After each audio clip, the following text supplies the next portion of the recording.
कि मैं आपको आज इनकम टैक्स इंस्पेक्टर कैसे बनते हैं, क्या क्या उसके लिए इंपॉर्टेंट बातें होती हैं, उसमें सैलरी कितना मिलता है, पावर कितना मिलता है, एलिजिबिलिटी क्या होती है, एग्ज़ाम क्या होता है, एज क्या होता है, हर चीज़ जो है उसके बारे में कंप्लीट जानकारी आपको दी जाएगी आज की वीडियो में।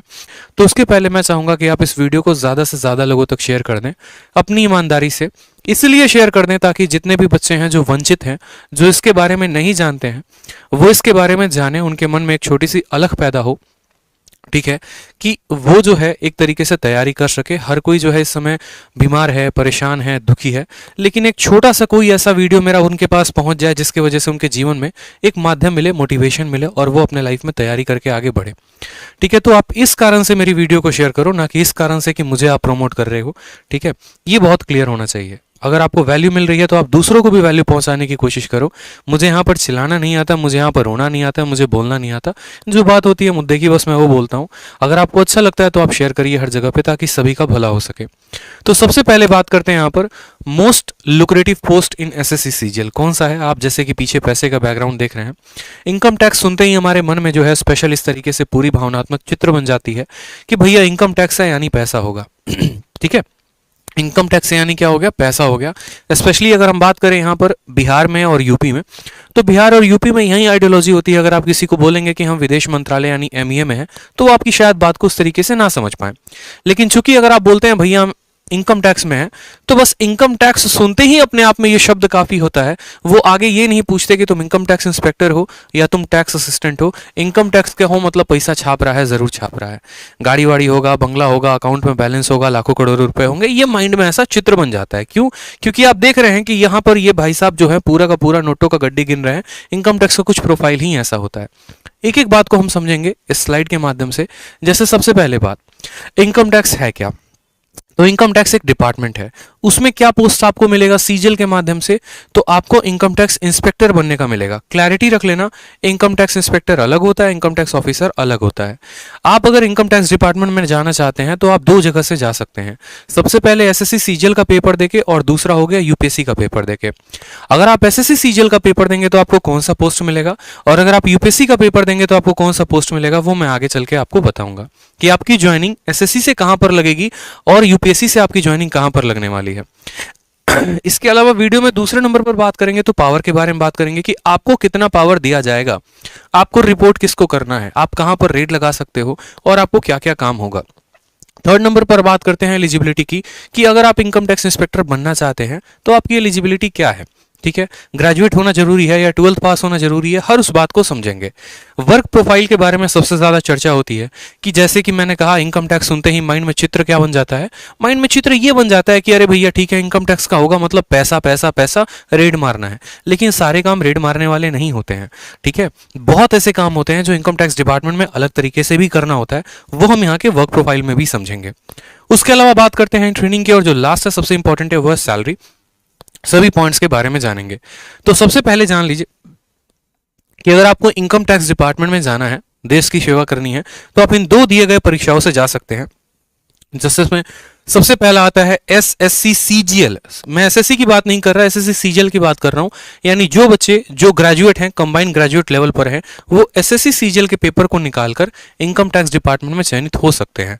और दूसरा हो गया हमारा यूपीएससी। यूपीएससी के बारे में आप बखूबी वाकिफ हैं, पेपर क्या होता है, साल में एक बार होता है। ठीक है, डिटेल में कभी यूपीएससी के बारे में भी चर्चा कर लेंगे। अब एसएससी सीजीएल के माध्यम से अगर किसी भाई को मेरे जाना है और इनकम टैक्स में सिलेक्शन लेना है, ठीक है, तो उसको क्या करना पड़ेगा, उसको ये 4 पेपर्स क्वालिफाई करने पड़ेंगे। अपने माइंड में एक बात को ढाल लो, अगर मानो कि 70,000 रुपए की तनख्वाह वाली नौकरी चाहिए, तो ऐसे नहीं है कि गए और जाकर उठा लिया। थोड़ी मेहनत करनी पड़ती है, और मुझे लगता है थोड़ी नहीं, बहुत ज्यादा मेहनत करनी पड़ती है, बहुत मशक्कत करना पड़ता है। सीजीएल में अगर सबसे ज्यादा कट ऑफ वाला कोई पोस्ट है तो वो है इनकम टैक्स इंस्पेक्टर। आप किसी भी साल का हिस्ट्री उठा के देख लो, 2013, 2014, 2015, 16, 17, 18, सबसे ज्यादा अगर किसी की कट ऑफ जाती है तो इनकम टैक्स इंस्पेक्टर की ही जाती है। आपने प्री दे दिया, आपने मेंस दे दिया, आपने डिस्क्रिप्टिव दे दिया, सभी में आपका अच्छा स्कोर है, तो उसके बाद आपको टीयर 4 देना होता है, डॉक्यूमेंट वेरिफिकेशन। कुछ बच्चे पूछ रहे हैं सर क्या इनकम टैक्स में सीपीटी की या फिर डीएसटी यानी टाइपिंग की आवश्यकता है, तो नहीं, इनकम टैक्स इंस्पेक्टर के पोस्ट के लिए आपको टाइपिंग जो है वो मैंडेटरी नहीं है।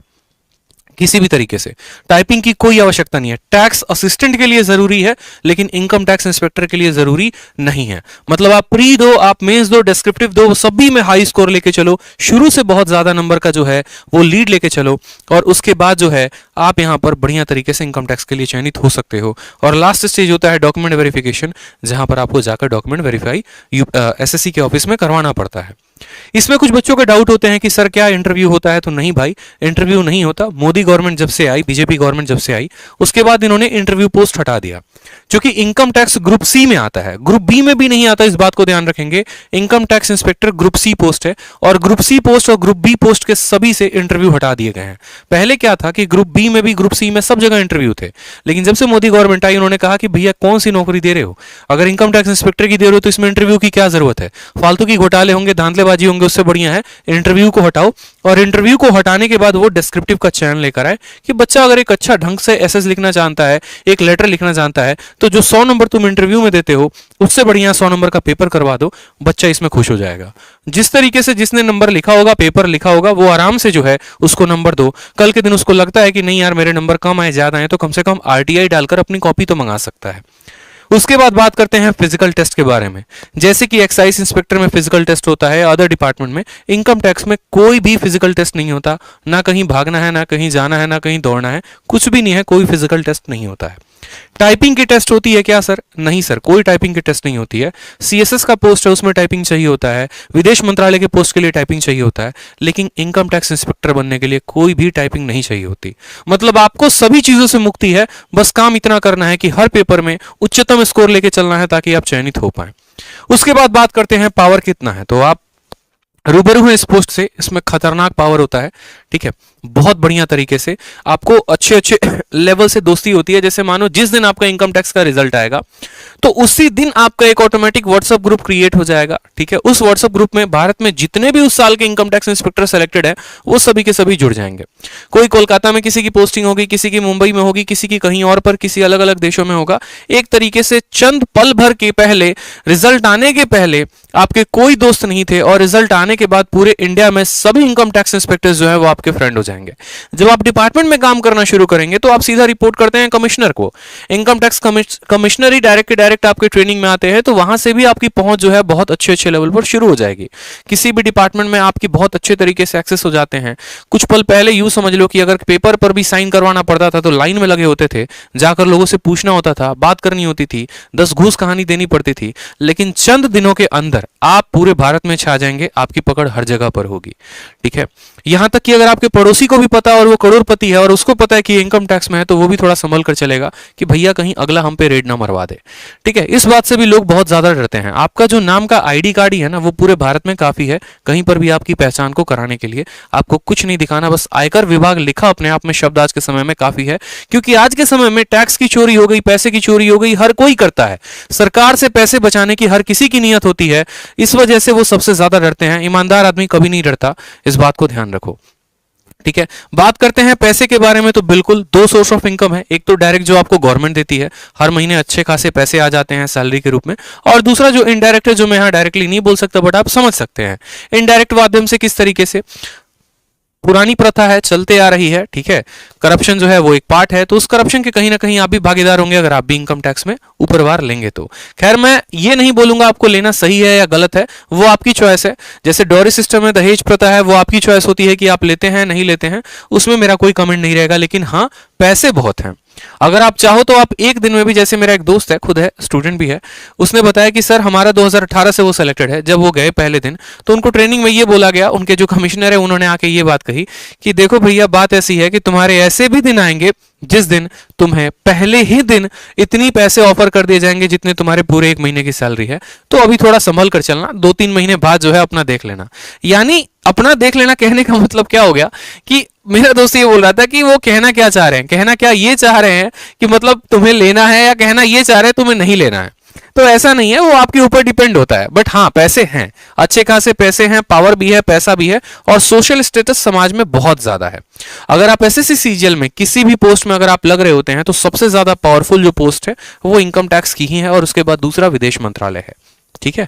थर्ड बात करते हैं एलिजिबिलिटी के बारे में। आप कैसे एलिजिबल होंगे दोस्त, आप इस इंस्पेक्टर पोस्ट के लिए कैसे अप्लाई कर सकते हैं, कैसे बन सकते हैं, क्या एलिजिबिलिटी होगी। हर कोई तो एलिजिबल नहीं हो सकता ना, ठीक है, कि जो मर्जी आया वो इनकम टैक्स इंस्पेक्टर के लिए अप्लाई करेगा बन जाएगा, ऐसा नहीं है। इनकम टैक्स इंस्पेक्टर बनने के लिए आपको ग्रेजुएट होना जरूरी है। किसी भी यूनिवर्सिटी से आपने ग्रेजुएशन किया है, चाहे आपने ऑनर्स किया है या बीटेक किया है, आप इनकम टैक्स इंस्पेक्टर के फॉर्म के लिए भर सकते हैं, सीजीएल का फॉर्म भर सकते हैं। और उम्र जो है वो 30 साल तक है, 30 साल के बाद आप नहीं भर सकते। कुछ अलग अलग कास्ट में जो रिलैक्सेशन होता है वो आपको मिलेगा, जैसे ओबीसी को रिलैक्सेशन मिलता है, एससी एसटी को रिलैक्सेशन मिलता है और अदर लोगों को भी। आप सभी का टारगेट जो है वो है इस वीडियो को ज्यादा से ज्यादा लोगों तक शेयर करना, क्योंकि आज जो मैं जानकारी दे रहा हूं वो एक ऐसी जानकारी है जो आपको किताबों में नहीं मिलने वाली है, जो आपको किसी दोस्त से नहीं पता चलने वाला है। अगर पता चल रहा है तो आपको हमारी वीडियो से चल रहा है, और ये बात आप भी जानते हैं। आप जितना ज्यादा शेयर करेंगे हम उतना ज्यादा एफर्ट लगाएंगे, बढ़िया से बढ़िया कंटेंट आपको बताएंगे, सही चीजों का मार्गदर्शन करेंगे ताकि आपका विजन क्लियर हो सके और जो सपना है आपका बनने का, उस सपने को आप हकीकत में बदल सको। तो आप सभी जो है हर जगह पे एक पल का अपने अंदर का हट हटाकर वीडियो को तुरंत भावनात्मक रूप से जरूर शेयर करो, हर किसी को शेयर करो, क्योंकि अगला स्टूडेंट भी आपके वीडियो के लिए वेट कर रहा है। आप बहुत ऐसे टेलीग्राम ग्रुप में जुड़े होते हैं, बहुत ऐसे व्हाट्सएप ग्रुप में जुड़े होते हैं, आपको पता है कि आप वहां शेयर कर सकते हो, तो बस वो शेयर कर दो, ठीक है, ताकि बाकी बच्चे भी हमारे साथ जुड़ पाएं। वर्क प्रोफाइल की बात करें यहां पर, तो चूंकि ये ग्रुप सी पोस्ट है, ग्रुप बी भी नहीं है, स्मिथ में नहीं रहेंगे, ग्रुप सी पोस्ट है, और यहां पर जो सैलरी है वो 4600 ग्रेड पे है। बहुत बच्चों को ये ग्रेड पे शब्द नहीं समझ में आ रहा होगा, सीधा बोलते भैया ग्रेड पे छोड़ो, हमको सैलरी बताओ कितना दोगे, 20 दोगे, 30 दोगे, 50 दोगे, 1 लाख रुपए दोगे। तो देखो गवर्नमेंट का एक टैक्सेशन सिस्टम होता है, एक पैसे देने का सिस्टम होता है, और सिस्टम में क्या होता है, जैसे एसएससी सीजीएल की बात करोगे तो आपको 2800 ग्रेड पे की जॉब है, 4200 की है, 4400 की, 4600 की, 4800 की भी है। 4400 की नहीं है, 4200, 4600, 4800 की है। 4800 डबल ए जिसके बारे में मैंने पिछली क्लास में बताया था, और 4600 में आपको ये सभी आ जाते हैं। 4600 की राइट नाउ जो अभी सैलरी चल रही है वो 70-80 के करीब में चल रही है, ठीक है। और वो शहर टू शहर भी डिपेंड होता है। अगर एक बंदा इनकम टैक्स इंस्पेक्टर लक्षद्वीप में है और दूसरा मुंबई में है, तो मुंबई वाले की सैलरी ज्यादा होगी, लक्षद्वीप वाले की कम होगी, क्योंकि जो एचआरए होता है, हाउस रेंट अलाउंस और डियरेंस अलाउंस जो होता है, वो वहां पर उस पर्सन को बैठे को ज्यादा मिलता है। 8%, 16%, 24% होता है। जो जितने महंगे शहर में उसकी सैलरी उतनी ज्यादा होती है महंगाई के कारण, ठीक है। बात करते हैं यहां पर काम करने के बारे में, तो इनको काम क्या करना होता है। दो तरह के काम होते हैं, एक होता है असेसमेंट, दूसरा होता है नॉन असेसमेंट। असेसमेंट में अगर बात करेंगे तो जैसे ये सभी के इनकम टैक्स के रिकॉर्ड को वेरीफाई करते हैं कि भैया फलाने आदमी ने कितना भरा, फलाने आदमी ने कितना भरा, कितने कितने सैलरी इन लोगों ने भरी है, ठीक है, और कितना कितना टैक्स गवर्नमेंट को इन्होंने दिया है। इस वजह से अभी आप देख रहे होंगे कि आपके पैन कार्ड को आपके बैंक अकाउंट से लिंक किया जा रहा है, इस वजह से, ताकि गवर्नमेंट ये ट्रैक कर पाए कि आपका अकाउंट जो है, आपका पैन कार्ड कितने अकाउंट से लिंक है, आप कितना कितना पैसा किस किस अकाउंट में रखे हुए हो, आप सरकार को दे रहे हो इनकम टैक्स के रूप में पैसा या नहीं दे रहे हो। तो इन चीजों का जो वेरिफिकेशन होता है वो इनकम टैक्स डिपार्टमेंट करती है। नेक्स्ट बात करते हैं टीडीएस के क्लेम के बारे में। टीडीएस का भी क्लेम्स क्या होता है ये ध्यान रखते हैं। जैसे आपको अगर नहीं पता तो टैक्स को रिटर्न भी मंगाया जाता है। जैसे जितने लोग एग्जांपल के तौर पे मान लीजिए हम यहाँ नौकरी कर रहे हैं, मुझे यहाँ पर 10 लाख रुपए मिले, लेकिन वो 10 लाख के 10 लाख मैंने खर्च कर दिए और इसी एजुकेशन में ही खर्च किया, तो उसका मैं क्लेम करता हूं कि भैया मुझे आईटीआर वापस दो, इनकम टैक्स रिटर्न वापस दो, वो भी मुझे मिलता है। तो इन सभी चीजों का लेखा जोखा कौन रखता है? इनकम टैक्स डिपार्टमेंट रखती है। नेक्स्ट यहां पर आ गया रिफंड ऑफ कंपनीज, जो कि मैंने आपको बात की कि कंपनी को रिटर्न भी देना होता है। बहुत बच्चों को यही पता होता है कि यार सरकार तो सिर्फ हमसे टैक्स ही लेती है, ऐसा नहीं है। अगर मानिए कि मैंने महीने के 10 लाख रुपए कमाए और 10 लाख के 10 लाख मैंने लोगों को तनख्वाह देने के रूप में दे दिया, कि जैसे मानो 1 लाख रुपए मैंने किराया दे दिया, 1.5 लाख रुपए मैंने वर्कर्स की सैलरी दे दी, बाकी चीजों का मैंने बच्चों को बुक बांट दिया, तो क्या होगा कि जो मेरा टैक्स लग रहा है वो मुझे वापस मिल जाएगा। जो 60-70 हजार रुपए मेरे टैक्स में आएंगे वो वापस आ जाते हैं, उसके लिए मुझे आईटीआर भरना पड़ता है। तो ये सभी चीजों का भी लेखा जोखा कौन रखता है? इनकम टैक्स रखती है। इसके अलावा इंडिविजुअल लोगों पर भी जो नजर है वो हमारे इनकम टैक्स डिपार्टमेंट का काम होता है असेसमेंट के रूप में, ठीक है भाई। सभी वीडियो शेयर कर दो, मैं बार बार बता रहा हूं। अगर आप लोग को अच्छा कंटेंट चाहिए, वाकई में शब्द मेरे ज्यादा बड़े नहीं होंगे, मुझे ज्यादा चिल्लाना नहीं आता है, ज्यादा मुझे बात करनी नहीं आती है, लेकिन आप लोग को कंटेंट देना जो रेलिवेंट अप्रोप्रिएट होगा, जो जेन्युइन गाइडेंस होगी एक बड़े भाई की तरह, वो मैं जरूर करूंगा। तो हर जगह पर वीडियो शेयर कर दो, ठीक है। उसके बाद बात करते हैं नॉन असेसमेंट के बारे में। तो नॉन असेसमेंट में आपका सबसे इंपॉर्टेंट आ जाता है रेड। रेड मारने के लिए सबसे ज्यादा आप एक तरीके से ऐसे समझो कि आपके मन में सबसे उत्सुकता होती है। ये तो सभी काम होते हैं जो डेस्क जॉब होते हैं, जो आप अपने ऑफिस में कर रहे होते हैं, इसके लिए कहीं पर आपको जाने की आवश्यकता नहीं है। लेकिन हाँ, इसमें एक फील्ड जॉब होता है, वो है आपका रेड। ठीक है। जैसे आपने एनालाइज कर लिया, आपने पूरा का पूरा एकदम अपना जाल बिछा लिया, जैसे अभी कोई पीयूष जैन या आयुष जैन जो भी थे कानपुर में, पूरा का पूरा अपना डिपार्टमेंट सोच समझ के रहती है कि हाँ भैया इसके पास इतने की वेल्थ होगी, ऐसा होगा, इस तरीके से इसने कमाया होगा, चलो इसके ऊपर जो है बढ़िया से रेड मारते हैं। ऐसा नहीं कि आज मन बनाया उनके ऊपर रेड मारना है तो चले जाएंगे, पूरी एक असेसमेंट होती है, वारंट निकलता है, उस वारंट के तहत आपका पूरा का पूरा एक ऊपर से लेके नीचे तक हर ऑफिसर के सिग्नेचर्स होते हैं उसके अंदर, ठीक है, और आपको पूरा अधिकार दिया जाता है, तब आप वहां से जाते हैं वारंट लेकर और आप वहां पर रेड मारते हैं। और रेड सिर्फ 1 घंटे 2 घंटे की नहीं होती है मेरे भाई, जब तक अगले के पूरे पैसे तुमने वसूल नहीं कर लिए ना, तब तक उसके घर पे रेड पड़ी होती है, दीवारें तोड़ दी जाएंगी, पाइप तोड़ दिया जाएगा, जहां से हो सके वहां से पैसे निकाले जाएंगे, phone tap lines everything cut out हो जाता है और बढ़िया तरीके की रेड चल रही होती है। इसीलिए कहा जाता है यही रेड में अगर मानो आपने 1000 करोड़ का रेड मारा तो अगला बंदा जो है कहीं ना कहीं उसका 10% 20% तो आपको ऑफर कर ही देता है कि सर इतना ले लीजिए और बाकी पैसा छोड़ दीजिए। तो आपको पता है कि अगर 100 करोड़ का 10% आपको ऑफर हो रहा है तो आप खुद समझदार है, कैलकुलेट करने के लिए इतना मैं तो आप पढ़ते ही हैं कि आपको एक दिन में कितना रुपया मिल गया, ठीक है। बट अब ऐसा नहीं होता है, इतनी बातें नहीं देखी जाती हैं, वो आप डिपार्टमेंट में जाओगे तो वो आपको पता चल जाएगा। नेक्स्ट बात करते हैं सैलरी के बारे में। तो जो यहां पर सैलरी है वो कम से कम राइट ना वो भी 70-72 हजार से ऊपर की है, ठीक है। और यहां पर आपको एक और बात बताऊं तो पूरे सीजीएल में 2 ही पोस्ट हैं जो आपको पेट्रोल बिल देते हैं और मोबाइल बिल देते हैं। वो आपका एक हो गया इनकम टैक्स इंस्पेक्टर और एक के बारे में मैंने बता रखा है, ठीक है। पेट्रोल बिल क्यों दिया जाता है? क्योंकि अगर आप पहले की बात करोगे आज से 10-15 साल पहले तो हर किसी के पास बाइक नहीं थी, हर किसी के पास जो है वो कार नहीं थी और अलग अलग दफ्तरों में जाकर अलग अलग काम कराने होते थे, तो सरकार उस समय आपको ट्रैवलिंग का अलाउंस देती थी वो पेट्रोल बिल के नाम पे, कि आप जा रहे हैं तो महीने का आपका 30 लीटर फिक्स कर दिया गया है और 30 लीटर का आपको पैसा दिया जाएगा। तो राइट नाउ अभी 2500-2600 रुपए जो है वो सैलरी के अलावा पेट्रोल बिल पे अलग मिलते हैं। और मोबाइल डेटा भी बहुत सस्ता हो गया है, बट अभी भी मोबाइल बिल जो है आपको मिलता है और इसके अलावा आपको एचआरए भी मिलता है, यानी जो आप रहते हैं जिस शहर में आपका जो किराया आता है वो भी आपको दिया जाता है। अब जो सबसे इंपॉर्टेंट है मेरे दोस्त ना वो ये है प्रमोशन। इस बात को ध्यान रखो, हमेशा अपने माइंड में इस बात को फिट कर लो। आप जैसे ये बात सोचते हो ना कि यार इनकम टैक्स इंस्पेक्टर के रूप में लगे तो आजीवन इनकम टैक्स इंस्पेक्टर ही रहेंगे, ऐसा नहीं है, ठीक है। आप जिस तरीके से सरकार को अपनी सेवाएं देते रहते हैं उनको भी इस बात का ध्यान होता है कि अगला हमारे लिए बहुत मेहनत कर रहा है, तो इसका भी ध्यान रखा जाए और उसी तरीके से आपका यहां पर प्रमोशन भी चल रहा होता है। सबसे पहले बात करें यहां पर तो टैक्स असिस्टेंट, ये भी सीजीएल के पोस्ट से ही कोई लगता है, ठीक है। उसके बाद सीनियर टैक्स असिस्टेंट। अब देखो सीजीएल में क्या होता है कि आप ऐसे समझो, मानो 700 का पेपर हुआ तो 700 में मैं अगर आपको ये बोलूं तो 650 जाती है इनकम टैक्स की कट ऑफ और मानो 600 जाती है आपको टैक्स असिस्टेंट की कट ऑफ। यानी मेरे 2 दोस्त हैं, राम है और श्याम है, दोनों ने ऐसे सीजीएल की तैयारी की, दोनों ने पेपर को दिया, राम के नंबर 600 आए और श्याम के नंबर 650 आए, कट ऑफ गई 650, तो श्याम जो है हमारा इनकम टैक्स इंस्पेक्टर बन गया और राम उसी एसएससी सीजीएल पोस्ट से बेचारा टैक्स असिस्टेंट बन गया। तो क्या कभी राम इनकम टैक्स इंस्पेक्टर बन पाएगा? तो जी हां बिल्कुल बन पाएगा। एसएससी सीजीएल में जो बंदा टैक्स असिस्टेंट लगता है 3 सालों के बाद क्या होता है कि उसका प्रमोशन सीनियर टैक्स असिस्टेंट में लग जाता है। इसकी सैलरी कम है, पावर कम है, सब कुछ है, इसको टाइपिंग का भी टेस्ट देना पड़ता है। 3 सालों के बाद ये सीनियर टैक्स असिस्टेंट बनता है, फिर उसके 3 सालों के बाद ये इनकम टैक्स इंस्पेक्टर बन जाता है। क्यों भैया? क्योंकि इसकी कट ऑफ कम थी, ये कम नंबर लेकर आया था, लेकिन वहीं पर जो हमारा श्याम है उसके नंबर ज्यादा थे, 700 में 650 थे और कट ऑफ कितनी गई थी? 650। तो ये बंदा डायरेक्ट जो है यहां पर सीधा का सीधा इनकम टैक्स इंस्पेक्टर लगता है। अब इनकम टैक्स इंस्पेक्टर ये बंदा लग चुका है, जैसे मानो मेरा जो है रिजल्ट आया, मैं इनकम टैक्स इंस्पेक्टर बन गया, तो उसके बाद क्या होगा? 6 से 10 साल तक लग जाते हैं इनकम टैक्स ऑफिसर बनने में। और बच्चों को ये दोनों बारे में इंफॉर्मेशन ही नहीं होता है, वो समझते हैं इनकम टैक्स इंस्पेक्टर और इनकम टैक्स ऑफिसर दोनों सेम है। तो छोटी सी डिफरेंस है वो बताई मैंने आपको यहां पर कि भैया देखो सीनियर टैक्स असिस्टेंट के बाद इनकम टैक्स इंस्पेक्टर बनते हो और इनकम टैक्स इंस्पेक्टर के बाद जो है आप इनकम टैक्स ऑफिसर बन सकते हो, ठीक है। जैसे कि मैंने कहा आपको कि इनकम टैक्स डिपार्टमेंट में आप 2 माध्यमों से लगते हो, एक हो जाता है आपका एसएससी सीजीएल के माध्यम से और दूसरा होता है यूपीएससी के माध्यम से। तो एसएससी सीजीएल क्वालिफाई करके आप इनकम टैक्स इंस्पेक्टर बनते हैं और यूपीएससी क्वालिफाई करके आप assistant commissioner of income tax यानी एसीआईटी बनते हैं। ठीक है।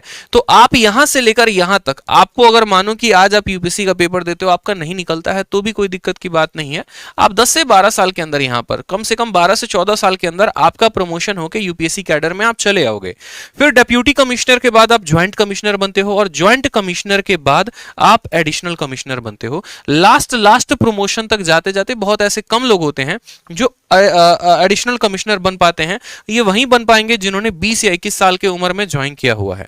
ठीक है। बाकी यहां पर जनरली पोस्ट जो है ज्यादा तक ज्वाइंट कमिश्नर तक जाते हैं, अगर उनकी प्रमोशन बहुत तेज होते हैं, डिपार्टमेंटल एग्जाम दे रहे होते हैं। तो इस तरीके से, तो ये थे आपके प्रमोशन, ये था पूरा का पूरा कंप्लीट प्रोसीजर इनकम टैक्स बनने का। मुझे लगता है कि मैंने आपको कंप्लीट जानकारी दी है कि इनकम टैक्स इंस्पेक्टर बनते कैसे हैं, क्या क्या प्रोसीजर्स होते हैं।